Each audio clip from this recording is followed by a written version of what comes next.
welcome back to my channel. If you're new here, hello. If you're a returning subscriber, hello again.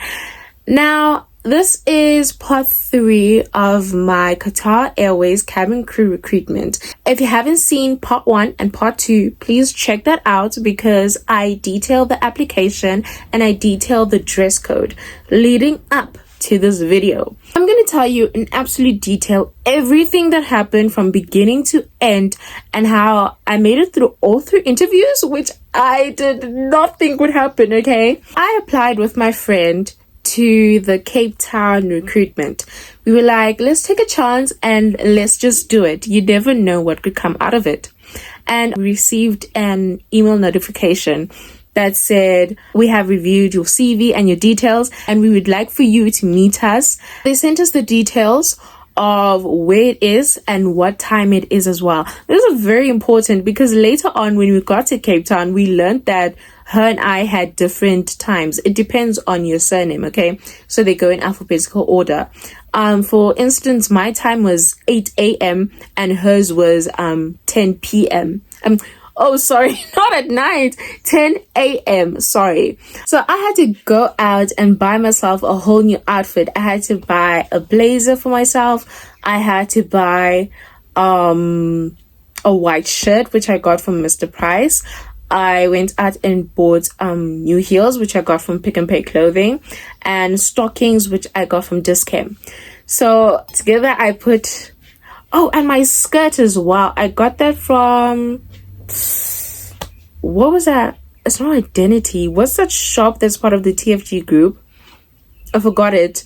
But anyways, I got my skirt from there and I was like, okay, I'm prepared. Nothing's gonna get me down. And so my friend and I, she came from Pretoria and then we hopped on a bus together, went down to Cape Town, and we had asked our friend who was living in Cape Town if we could stay with her for like just those few days. And luckily where she lived, it was close to the airport hotel where they were having the recruitment. And so that really helped us in terms of like getting ready and being able to make it to the venue on time. Okay, the previous day, right? The nerves were like so heavy because we're like preparing all the questions that we can find online that, okay, they typically ask this question, they typically ask this question. I will make another video on like all the different questions that I heard like people also got besides from mine and the ones that I see like floating around the internet of what like people are asked. So day 1 arrives, okay. The worst thing happens, right at the moment that I woke up at 5 a.m. okay. Instantly load shedding, and I was like, how am I gonna do my makeup now? I'm going to have to do my makeup in the dark.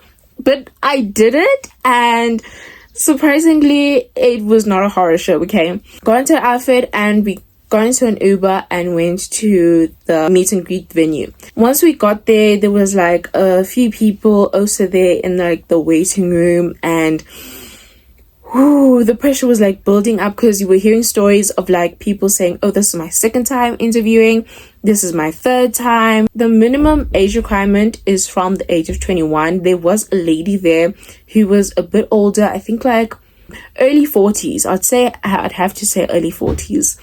And she didn't make it, unfortunately, because I do think they want somebody a bit more on the younger side so that there's a bit more longevity in like who they're recruiting.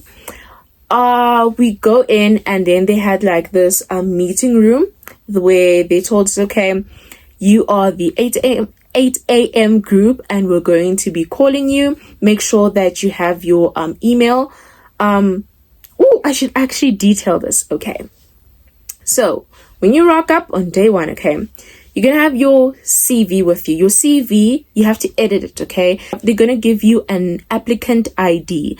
You're gonna take that and you're going to put it on your CV, and then you're going to also need a copy of your passport. At that time, I didn't have a passport. I only had my ID, and they said that was fine as well. So I took a copy of my ID with me. And I let them know during the interview process that I didn't have a passport with me, okay? Third of all, actually, you're going to need two? I'm pretty sure it's two passport-sized photos of yourself, okay? They must be printed on like actual like passport like laminated paper, okay? Because I remember I was like, I don't know where people like take passport photos, like what must I do? And I just went like to my local postnet and I was like, okay, I'm gonna make like pictures that are like passport size and print them out and then cut them out, and then that's what I'm gonna give them.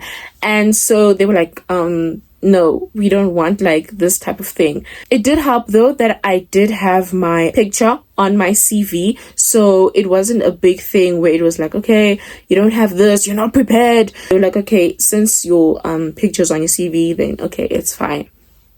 I think they gave me grace there. I seriously think they gave me grace in that matter, because usually what they do, they pin your passport size photo with your CV, with your copy of your passport, and then you also need a copy of your high school certificate, okay, your NSC certificate, okay?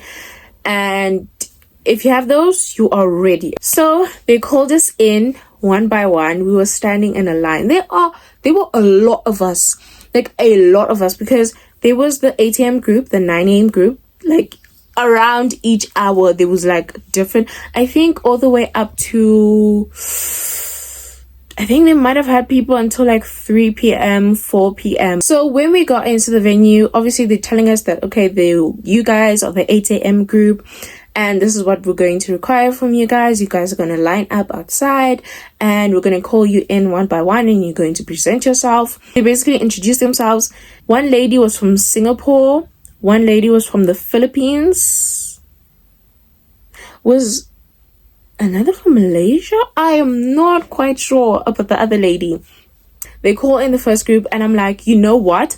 I don't want to be at the back of the pack where it's like I've just become one of the faces. They tired now. It's either like a yes or no. So I got up, and I am such an introvert. I am so like, it was out of my comfort zone, but I was like, I'm going to do this. I stood in line, and then they were calling like out next. When we went into the room, there was one lady sitting by herself, and then the other two ladies were sitting together. I'm sure the lady that was sitting by herself was more senior to them. And so I'm waiting in line, and I'm like, okay, soon as you walk in, smile. That is what they have been saying. That is what I've been hearing all the time. Smile. So they say next, right? I didn't wait to enter the room, then smile. I was smiling from the moment I came through the door. Okay, I was smiling, and it must be natural. And then I made the initiative to greet them first, to ask them how they are. I think that made a very good impression, because they asked me to introduce myself, and I told them my name, my surname, and then they asked me also my work experience, and I stuck to my customer related work experience. That's what they want to hear. Because I remember I walked in and I was telling them like, currently like I'm working as a freelance transcriptionist. Now, you know, like freelance transcriptionist, you work from home, you're not really seeing people.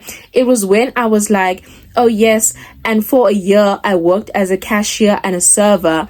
They were like, oh, okay. You could see them perk up, because I could see them about to write me off. And as soon as I mentioned that, oh, and I also work for a year as a cashier and a server, and I could see them perk up at that. That's when they were like, oh, okay, she has experience. I could literally see it, like they were about to write me off for not having that experience. And I could see that, like, okay, no, like this is going well. And you can also feel it in the interview when like when it's going well and they're interested in you. Because they also, just to make sure, they had me take off my shoes and stretch and reach for that 212 centimeters arm reach, okay? And I was able to reach it. You can't stand on your tippy toes, as I said before. I was able to reach it, and they were like, thank you. Oh, yes.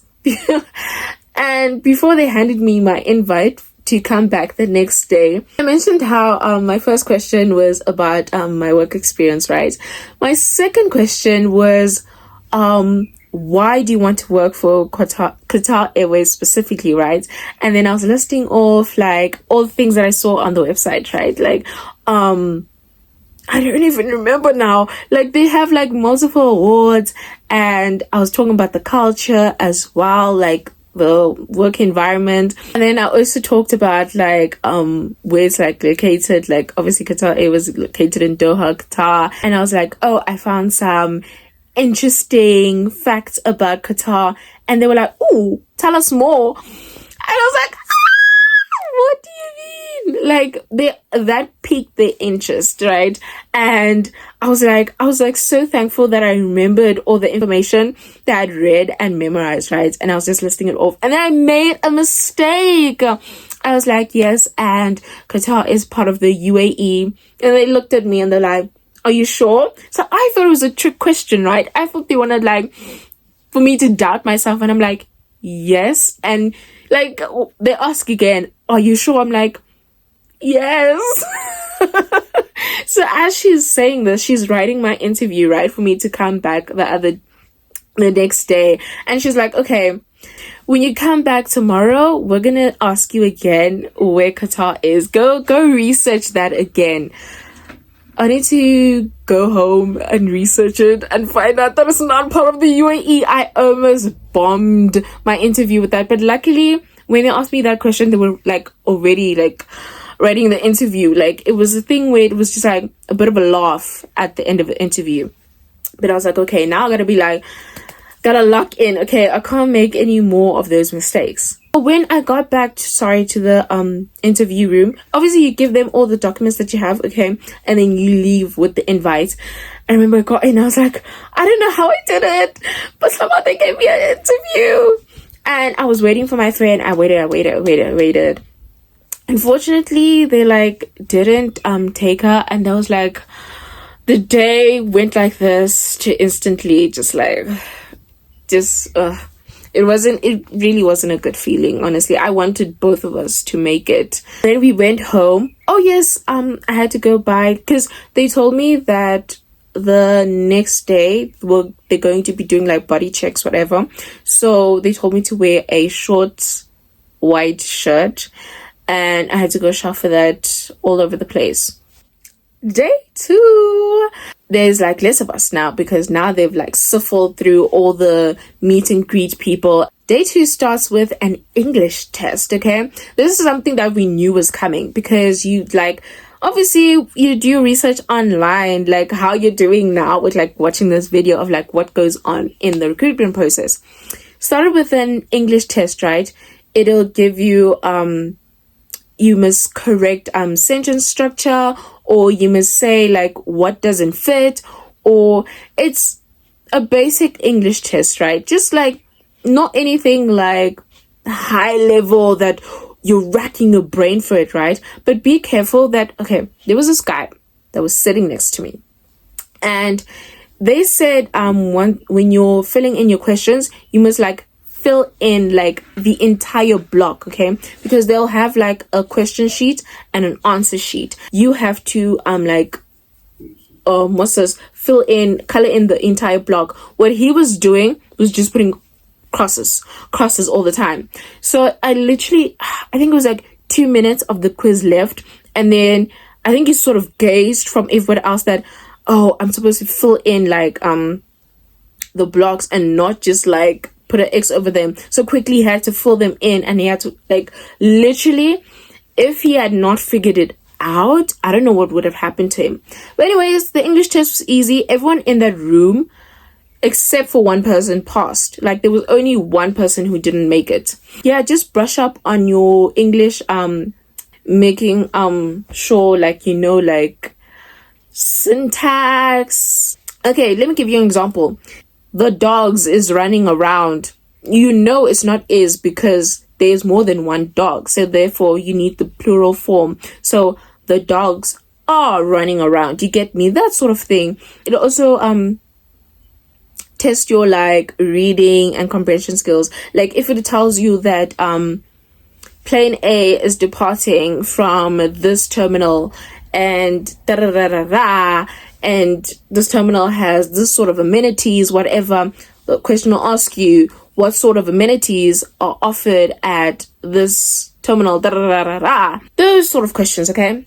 It was simple enough that if you have a good grasp on English, it's not something that should like defeat you in any ways. And then we watched a presentation. This is when the recruiters, you become more familiar with them, okay? And they sort of tell you more about Qatar, more about how they joined, okay? Because for day one, it's sort of like you come in and you come out. Literally, that whole process of them on day one, the meet and greet, does not take more than 5 minutes. Not more than 5 minutes, honestly. And okay, day two, we're sitting down, they're giving us presentation. And one thing is that they mentioned at the beginning, you can't film anything, okay? So if you want to be like, oh, my vloggy vlog, whatever, and you got caught, okay, rather do like me, like how I am telling you now, out of my own experience. They do not want you filming anything, okay? So presentation, they will tell you about Qatar, the country itself, Qatar Airways, the founder, the destinations that it goes to, the requirements for you as cabin crew, both like your pre-check list and your post-check list. And that is important because you mustn't just see pictures moving around on the screen and be like, oh, interesting, okay? Because after we had the presentation, they bring you back into that meet and greet room, right? And then they will ask you one by one. You will come in because by now they've given you numbers, okay? You will go in there one by one and they will first like ask you, what did you grasp? Oh, they'll ask you specific questions from the presentation. My question specifically was, what are the, was it 4, 5? What are the 4 or 5 things that cabin crew must do before a flight? And that was like basically knowing the type of knowing obviously where you're flying to, packing like attire that is suitable for the destination, where like you'd know like the type of aircraft that you're going in, like what are the type of aircrafts, a 747 or whatever, an Airbus or slim body something. And then I don't know, but in that moment I knew because like I was actively listening. That's what you must do. You must actively listen. You must actively listen to the presentation. So after that, they asked me another question. I can't remember it, but like everything was good. And then once more, they checked my height again, and I could reach that height. I don't know, maybe because like I'm 160 centimeters on the dot. I look quite small, obviously. So they're like, can this person reach 212 centimeters?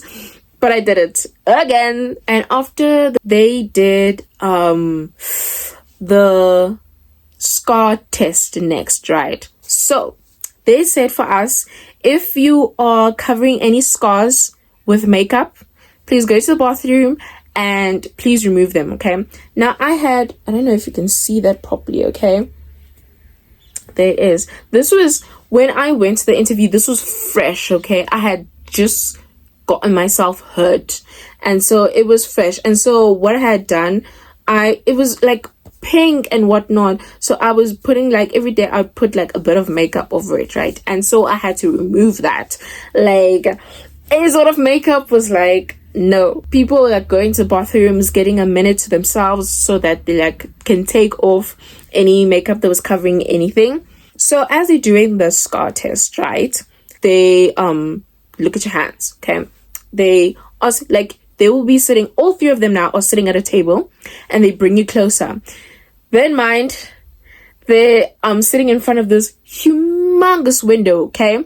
Like, basically, it's like almost a floor to ceiling window, okay? And all this natural light is shining on you. So you can't hide anything saying, maybe there'll be bad lighting, so they won't see this or that, okay? So they brought my hands forward, and then they were like, okay, good. Like, my nails were like clean. And then they were like, what's this? And I was like, oh, I got hurt recently. And they were like, okay, sure. So I was like, okay, for sure that rules me out. Like, they're gonna kick me out after the scar test. Like, they want their cabin crew to look presentable, and any major scars, especially on the hands, is like a big no-no, okay? So they're like, okay, fresh, okay, sure. And then they like put your arms like this and bring them closer to them, and they would check for anything like on this side. I have like a small faint scar from like primary school going down here. And then I had a birthmark as well. Oh yes, on day 2 as well, don't wear stockings, okay? Or if you wear them, they'll give you a chance to remove them in the bathroom, right? And so you remove your stockings, they check your legs for any scars, anything. Luckily, I didn't have any on my legs, but like the previous year, right, I was into sports like a lot, right? And so I hurt myself on my foot, and I had like two circle scars like that, like close to like my ankle, right? It wasn't like a major thing because it's something that can be covered with stockings, right? So they're like, okay, they're checking like my legs, whatnot. Okay, it's good. I also had, oh yes, on my one calf, like on the outside, I had a bit of discoloration, right? Because rowing is such an intense sport, right? So I had like a lot of boat bites, and like that was like the discoloration was like, they were like, oh, okay, it's fine. Also, we'll have you stand up, and you must stand straight with your arms like by your body, and then you must turn around as well because they want to see anything. They also look at your face to see if you have any marks, if you have anything. Also checking for tattoos. You have to declare that you don't have any tattoos, and it can't even be a thing where like maybe you have a tattoo somewhere and you're hiding it, because if you do get hired and they find out you have a tattoo and you lied about it, you can get fired, okay? So you stand up, you stand straight facing them, and then you turn around, you face basically the door so that your back is to them and they can examine you, whatever. After that, they were like, okay, we've written down everything, and they measure everything. Like the scar that's here, right? They were like, okay, that's about 3 centimeters, okay? And the scar, they were like, maybe like 0.7 centimeters. So they take down like where it is on your body, how you got it, what type of mark it is, either a birthmark or a scar or an injury, and they'll take the measurement of like how big it is. Go back into the room, right? And I'm like, yeah, I don't think I'm making this one, because okay, already me making it to day 2 was like a big thing. The scar test, I don't think they're gonna accept me because I already have like so many scars, like the one on my elbow, the one here, and the 2 on my like foot, and the discoloration on my like legs. I was like, and I was just sitting there like, okay. And what was my number? I think I was number 3. Yeah, 1, 2, 3. Yeah, I was number 3. That was my number. So there was the guy that was next to me that put X's instead of coloring. He also was stressing about like a scar he had on his thumb. I was like, if they take him out, they're obviously gonna take me out as well. And like he had like a similar injury to mine, but except his was like over here.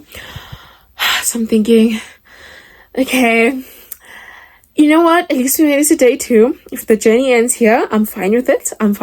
And then after checking everybody, right, they just left us in this room to like literally just stew in like our own nervousness. And then finally they're done with everyone. Okay, they come in and they're like, okay, if you call your name, congratulations, you have made it through to day 3 to the final interview.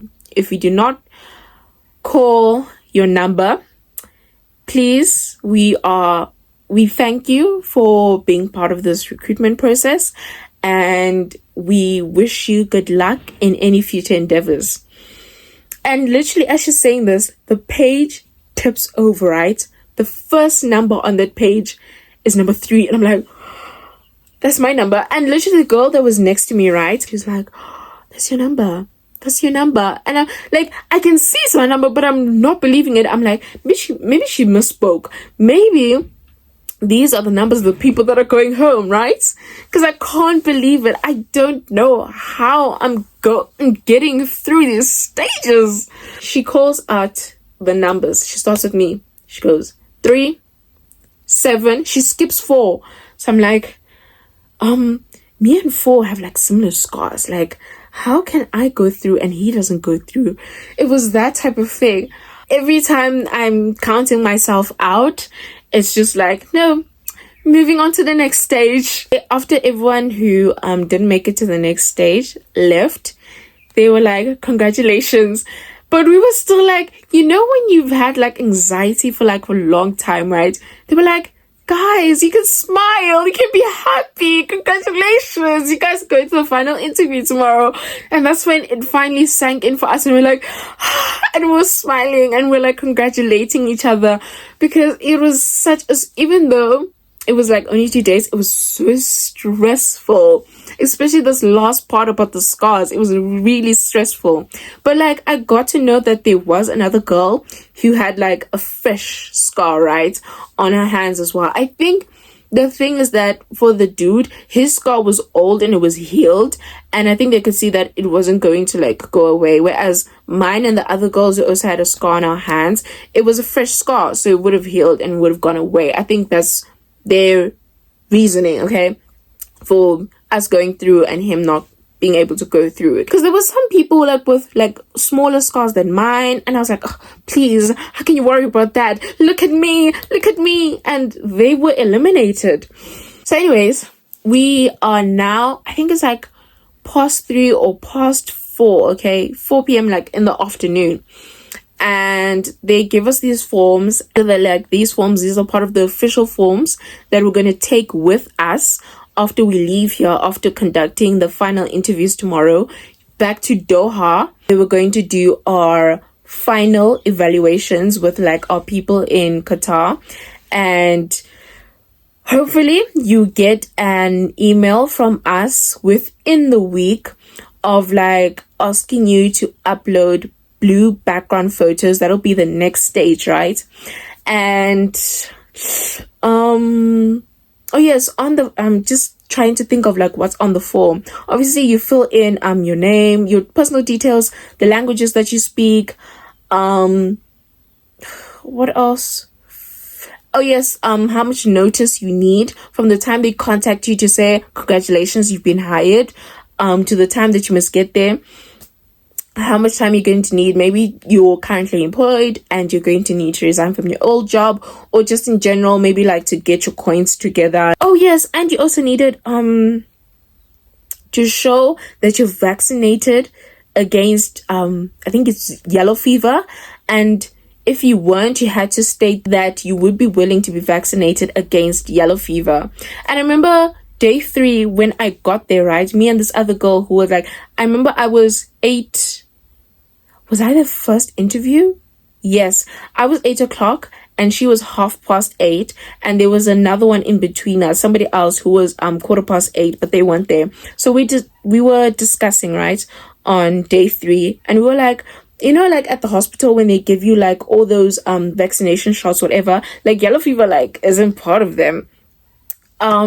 So we just, what I did, like what me and her were discussing, like we just photocopied all like hospital like birth vaccinations that we got, and that's what we gave to the recruiters. So obviously day 2 ended, and I'm going on to the 3rd round, the final interview. Okay, I didn't think that I would make it this far.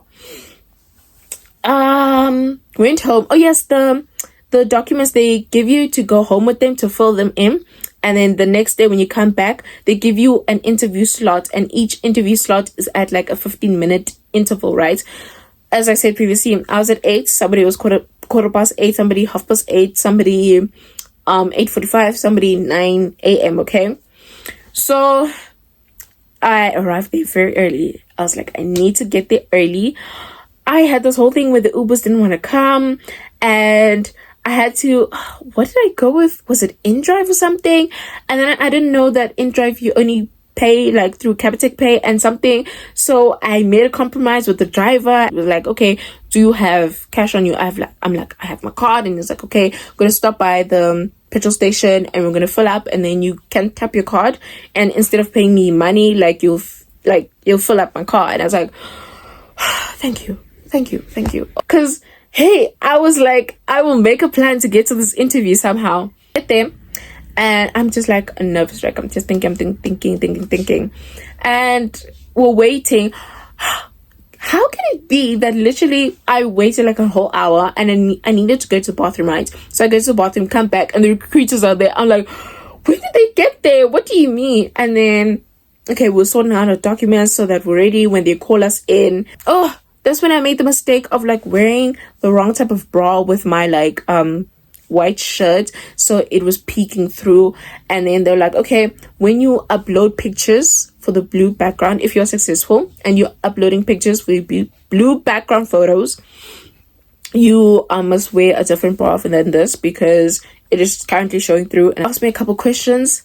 If a passenger, right, complained that they wanted to sit in a different seat, what would you do to resolve that conflict?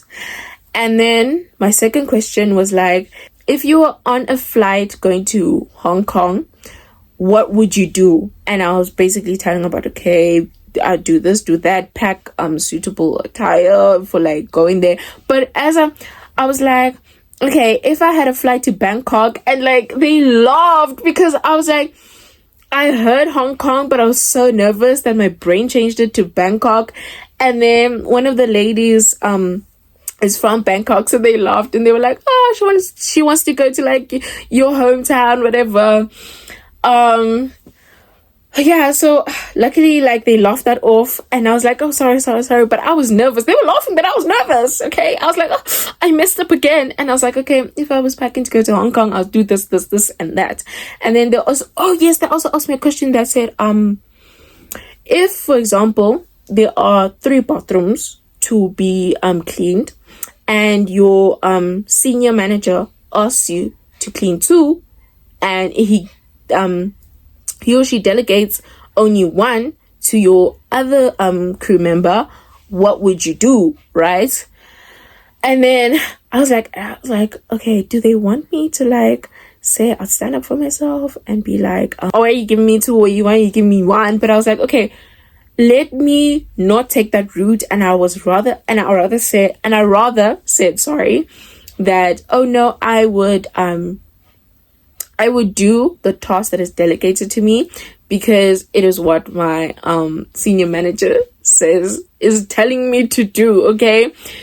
Because somebody has to do it. Like if there's only 2 of us and there's 3 bathrooms, obviously somebody is going to have to take more bathrooms than the other person, okay? And yeah, I basically answered it like that. They were like, okay, oh yes, and my scar. Okay, I was so used to covering it up with makeup, right, that the next day they were like, why did you cover it up? And I was like, oh, I didn't know that you were going to check the scars as well today. That's the thing, because on that form that they gave you, right, to take home and bring back, they have like a outline of like a person, and like it'll be like in grid format, and it'll be like A1, B3, whatever, and you have to say where exactly the scar is on your body, and they measure it again to make sure that the measurements from the previous day are proper, and they look over your body again. So you sort of go through a second scar test, to like say it simply. And I was like, oh, I'm sorry, like I didn't know that I shouldn't cover it today. I didn't know that there was going to be a scar test. And they were like, no, like at all times you are not meant to cover it up at all. And then I was like, I messed up again. And I left the interview room thinking, yeah, I don't know, like day 1, day 2 was good, and there was a few hiccups, but today, I'm not sure if I'm making it to the stage where they ask me for blue background photos, okay? And I was such a mess, so much anxiety, the traveling up and down all the time. Oh yes, and as I mentioned previously, I didn't have my passport, so I just made a copy of my ID, and that's what I gave to them. And also because I did my high school in Cape Town, right? And COVID hit like the very next year, right? I couldn't go fetch like my official statement, right? So I only had a statement of results that I had fetched like the previous year. I didn't have a the official paper that they give you. So I had to go to my high school and go get that, and that was like another like hour and a half ride that I took to go fetch that. And okay, I was like, I want to go back home. I want to go back to Joburg. Like, I've been under such immense stress over these 3 days, and literally that same day, me and my friend, she stayed over. Like, even like she was wanting to leave like the exact day that they rejected her, but I was like, okay, like, you're gonna sit in a bus for like 16-17 hours alone and overthink everything. Rather stay and we will go together, because I'd rather you like have somebody by your side, right? And so she stayed until I was finished with my interviews, and then we booked a bus. We're going home. We were so tired. I was really tired. Got home, right? And they had said that it'll take a week for the email to come through if I made it through the final interview for the blue background photos. So I was like, okay, I have a week, because they told us that you have to get professional photos for those blue background, like not like anything that's shot on your phone or anything, like actual professional photos, right? So all of a sudden, 3 days later, after my final interview, they're like, please upload your blue background photos, and they gave you like what the requirements are for the photos, how they should look, whatever. So I'm like, please, I have an iPhone. Like, I could probably take good photos and they would be seen as like professional photos, right? I sent through the first one, right? And within like 3 days, it comes back and says, no, we don't want those type of photos, whatever. And then I was like, okay, send in another one, and they're like, no, we don't.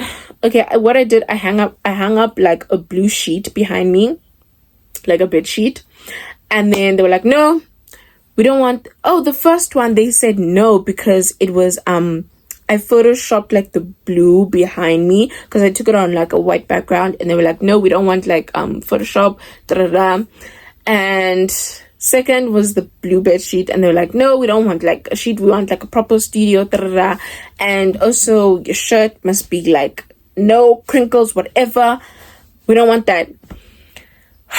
I'm like, okay, because I previously looked for like a photographer, but people like these photos, bear in mind, it's 2 photos, it's like a headshot and a full body shot, right? And I saw these studios charging 2,000, 3,000. Like, there was nobody who was like charging like a reasonable amount. I was like, what? So I found this guy, right? By chance, he was and he was the cheapest. Like 500 rand was the cheapest, right? For 2 photos. Booked my appointment, went out there. He's in Sandown, close to there, and then he has his own like studio, and took my photos, right? And he was saying that he also does editing, but like because it only gives you like 3 days, like from the time they send you the email, it only gives you 3 days to upload the pictures. Otherwise, they will deem your application as invalid. From the day that I received the email, I booked the appointment. Then I actually went to the next day. I went to the photographer, took my pictures, sent them to me, and he was like, oh, I can edit them for me. But I was like, I don't have time like for you to edit them for me. I would really like that, but I can't. And plus, Qatar Airways doesn't want you to give them airbrushed edited pictures, because you will go back and you will take those pictures again, okay? They want you full natural, how you are, with like how you were coming on the recruitment days, right? With your hair, the lipstick, your uniform of like white shirt, black blazer, okay? It was 500, paid that, and then I uploaded them. But I think because of like the back and forth, right, they were like, we've appreciated you coming to our recruitment on Cape Town, but unfortunately you have not advanced to the next stage. So yeah, that was the end of my journey, and it ended so... I remember, oh yes, I sent those last photos that I took, the professional ones, and I waited a whole month for them. I even went back down to Cape Town again for my graduation. Came back literally, I think like 3 days after we came back, they sent me that rejection email. I was like, okay. I cried my eyes out. I'm saying okay now, but I cried my eyes out, okay, for like 2 days. But I was like, okay, moving on.